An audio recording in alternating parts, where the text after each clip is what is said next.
Howdy, friends and neighbors. Vaughn here with you again. This particular week I am working on yet another problem amp. It's a beautiful problem amp, though she might not sound great, but boy, she's a looker. This is let me get out of the way and let you see the baby. This is the Gibson GA20RVT.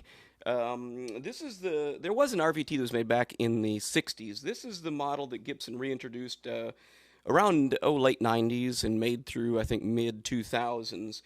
And it is, in fact, a beautiful, wonderfully done cabinet.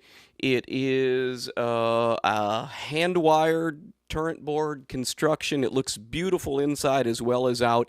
This particular amp's problem is that it's very dark sounding. Now, the guy I bought this from had two of these. He worked at Gibson and he bought them straight from the Gibson factory. One of them, this one you'll notice, came factory loaded with a, can you see it? Maybe not, Celestion speaker, and it's that 7080, which is a G12C something or another, that is kind of the, the run-of-the-mill Celestion that comes in a lot of amps as sort of a stock speaker. The other one he had had an Eminence Legend in it, and I got to tell you, the truth is, I actually liked this one with the Celestion better than the one with the Eminence, because these are dark-sounding amps, and that Legend was an even darker-sounding speaker. So this amp had just a little bit of sparkle to it. The other one, none at all. I'm on the neck pickup right now, just the neck pickup, and I'm going to play you a little bit of this, and then in my Burress cabinet over here, I actually have a WGS G12C.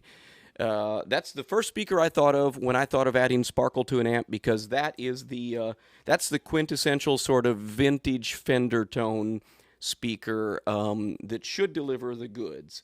I haven't heard it yet. We don't know. Let's see if it will or not. Okay, so here it is with the stock Celestion. That, by the way, is with the treble cranked and the bass at halfway. I wish you were in the room and could hear it with me. It'd sound different. Okay, here's her G12C.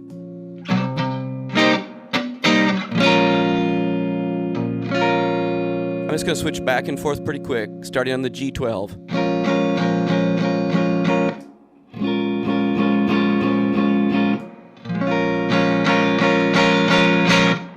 Okay, I'm going to go to the in-between position now. I'm going to start in the stock speaker.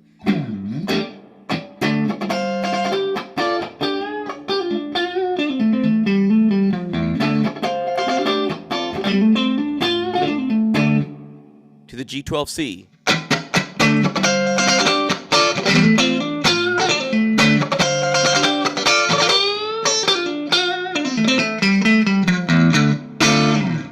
Okay, yes, definitely. Oh, sorry.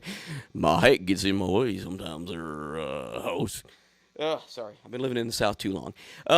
Yeah, okay, definitely lots more sparkle there. I'll tell you what, I'm going to go in the in-between between the middle and the bridge pickup and do like the Sweet Home Alabama riff. Because that's where I'm really looking for that classic sparkle thing.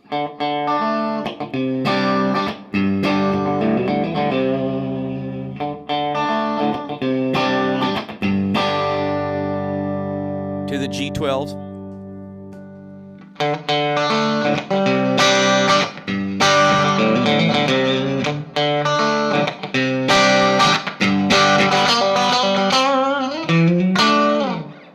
Huh, okay, well.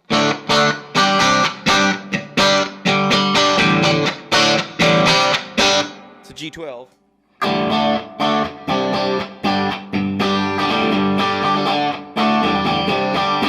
And that's the stock speaker, which in this case is that Celestion.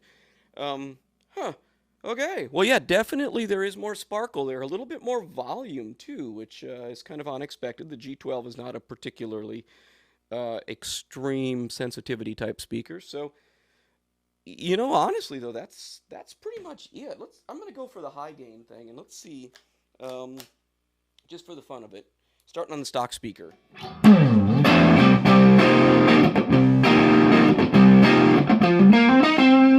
See, that's when it starts to get really, really muddy sounding. Okay, let's go to the G12.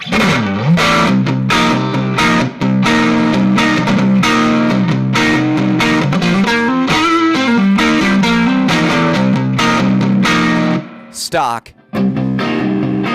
G12.